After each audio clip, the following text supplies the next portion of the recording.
So I recently received this question, and I'll read it to you.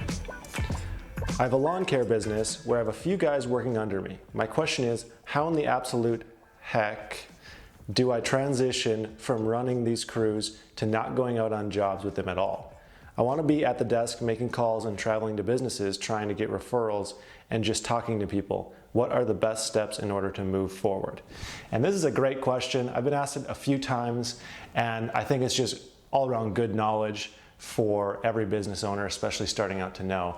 And really, that's kind of what I consider to be like the great filter in business, transitioning from an owner-operator type business, which I would consider that even if you're having to go out with crews, you're an owner-operator, to employer type business where you're doing the management or the marketing or other things like that. You have crews out doing the manual work for you. So that's a hard transition for a lot of business owners, and a lot of times it takes a really long time for business owners to accept that and accept the things that need to be done in order to transition and make it through that filter.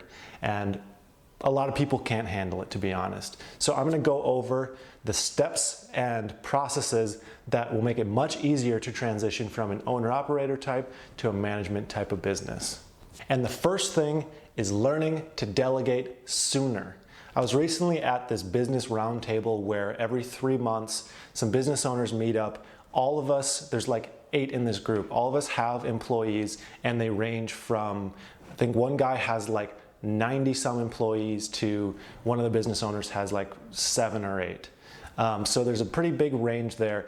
And last time we met up and we all sat down and wrote down a few things that we wished that we knew or did sooner in our businesses. And the number one thing was learning to delegate sooner. A lot of these guys were older and went the first 10 years of their business feeling like they had to do every single little piece within their business because they felt like they were the only ones who could do it. And I know all of our moms tell us we're special, but the real case is most people are trainable in most positions. You know, we're not like one of one rocket scientists out here. We're running, you know, service-based business or even technology-based business. People can be trained to do the jobs we're doing, and a lot of times, hate to break it to you, they can do a better job because they're going to be doing just that job and not 7 other jobs like a business owner does. So the specialization aspect of it, they're probably going to be better at it than you were if you get the right person in place.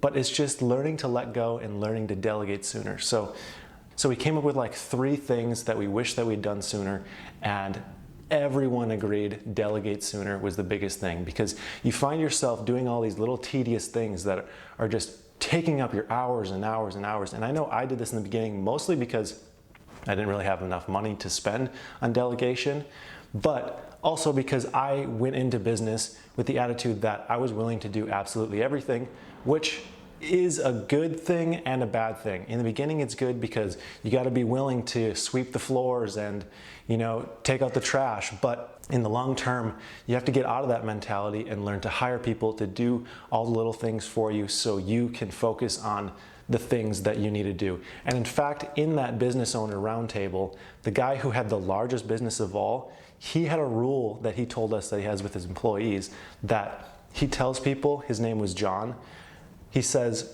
John only does what only John can do. And I thought that was a pretty great sentiment to have. And a good thing to promote to your employees. That way they know that they have to take care of the things that they can do. And he's only out there doing the things that only he can do, you know, only making the decisions that the business owner himself can do, or making the connections and things like that. So that's kind of the mentality you need to have after you get past that position where you have to do everything yourself because of money related issues. But in order to grow, you have to learn to delegate and learn to let go of control a little bit and just trust a little bit more. And just give up a little bit of control. And there's one thing that you can do that I think is really helpful in order to set up your business to be able to delegate the little tedium, and that's to pretend like you are selling your business in 4 months. So if you were to be selling your business in 4 months, you'd have to set things up in such a way that they will be able to run completely without you. So that means you're going to be delegating all the little tedious tasks out, and you're going to have to look at things differently. You're going to have to look, okay, what am I going to have to do to promote employees to do the right thing without my influence? So something that you can do for most employees in most positions is just setting up a simple checklist. I absolutely love checklists because there's just too many things to remember with any job in order to get it 100% all the time. You just can't expect people to remember every single little detail. So make simple, easy to follow checklists. You need to do this first, this, and then at the end of the job, they check, make sure everything's done. I mean, pilots use these, and airlines have been safer than ever before simply because of checklists. It's just such a simple system. I mean, this is something they started to do with pilots because they would find that they forgot little things. And once they started implementing checklists years ago, the safety rating of a flight went through the roof because now these little things weren't getting forgotten. So this can be transferred to basically any job position. Another thing to do is to give one task per person. That way there isn't the, oh, I thought so-and-so did it instead of me. If just John Doe has the position to clean the bathroom every other week, you know that if it doesn't get cleaned, it's his responsibility, it's his fault that it wasn't clean. But if you give that same job to two people, then they can say, oh, I thought the other person was gonna do it. So I like to, if at all possible, give one job to one person. And if that's not the case, and if there's alternating shifts, something that you can do is say, this is your responsibility to do, but if you're not here, it transfers responsibility to another person. Obviously, you need to explain this to them, but this works well in an office of mine where there's tasks that we need to do every single day, but obviously people don't work 7 days a week. So we have a rotating task list that it says, if this person isn't here, that task transfers to this person. If they're both not here, that task transfers to this person. And then that way there's only one person with responsibility all the time. And also on top of that, try and simplify each job position as much as possible. You kind of want to frame jobs as if a minimum wage employee could handle it. I mean, we can go back. I've heard once that Warren Buffett likes to buy companies that he says a ham sandwich could run. And you know, that's a good way to think about it. How can you set up your business that's so easy to run, a ham sandwich could run your business? And then not only does that make your life a lot easier, you're able to focus on other things, but it makes your business a lot more valuable. No one wants to buy a job. So if you actually are selling your business, you can't really sell your business when you're the heart of it doing all the work.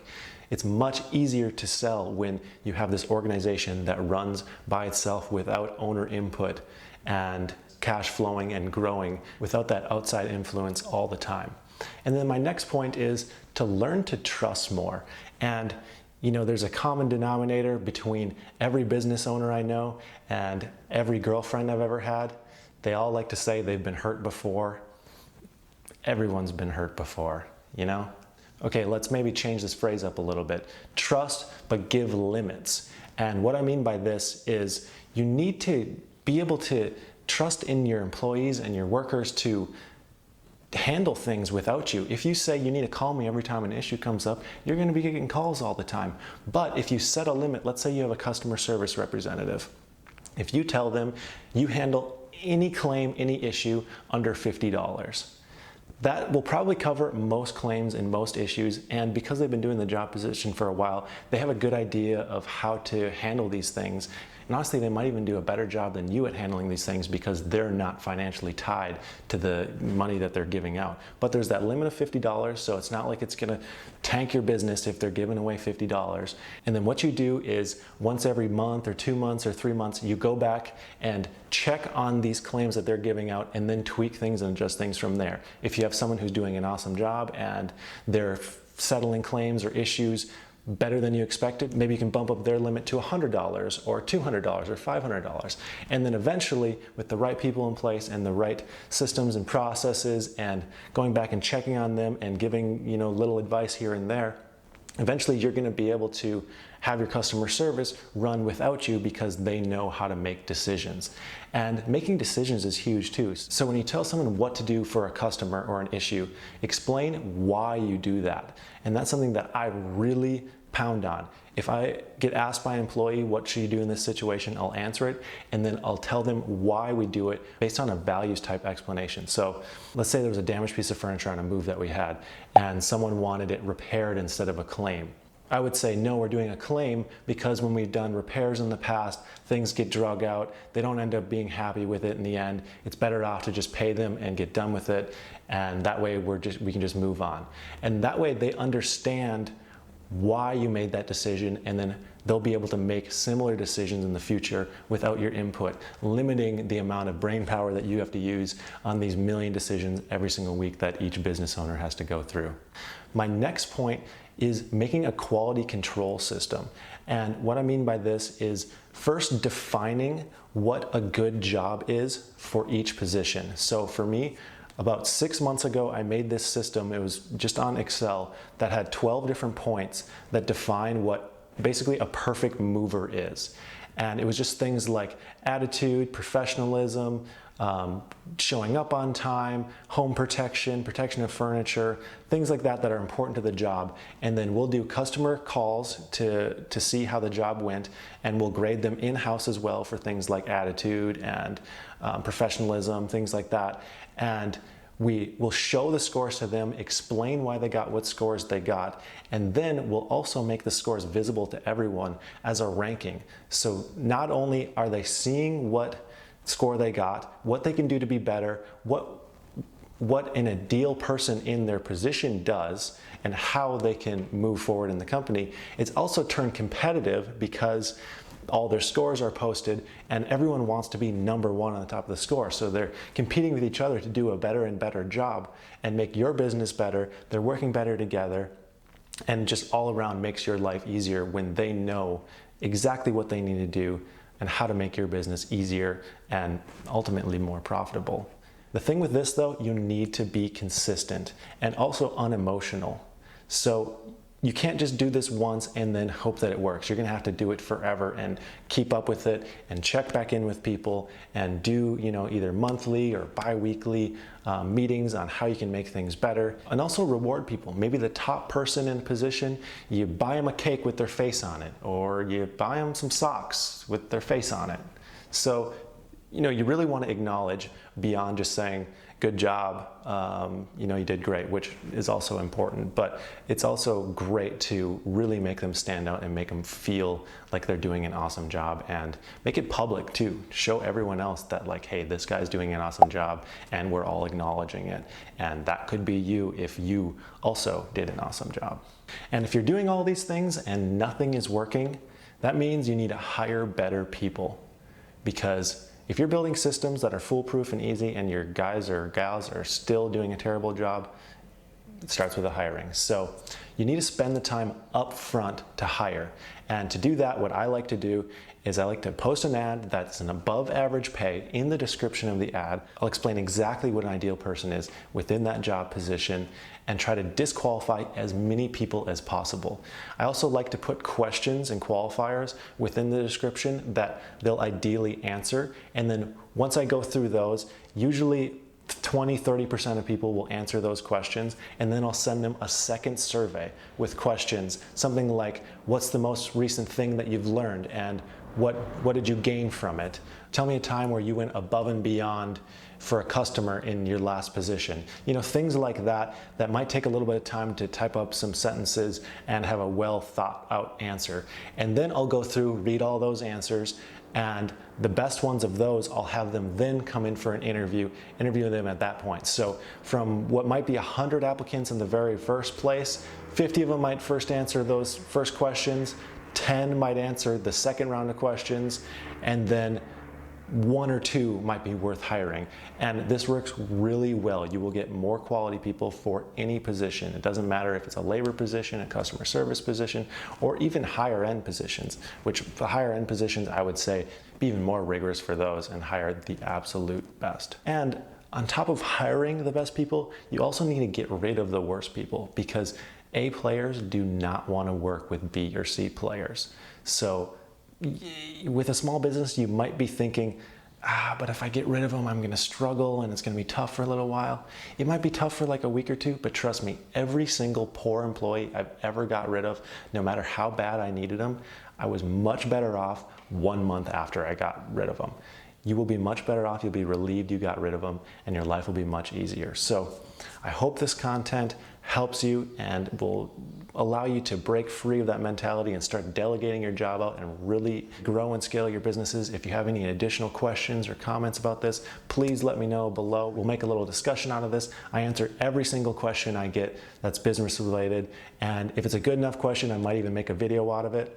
And if you really like my content, the best thing that you can do is leave this video a like and make sure you're subscribed to me. Click that notification bell so you're notified when I drop videos, because I only really drop videos when I think I have something important to say. I'm not going to drop garbage videos ever. So thanks for watching, and I hope you have a profitable day.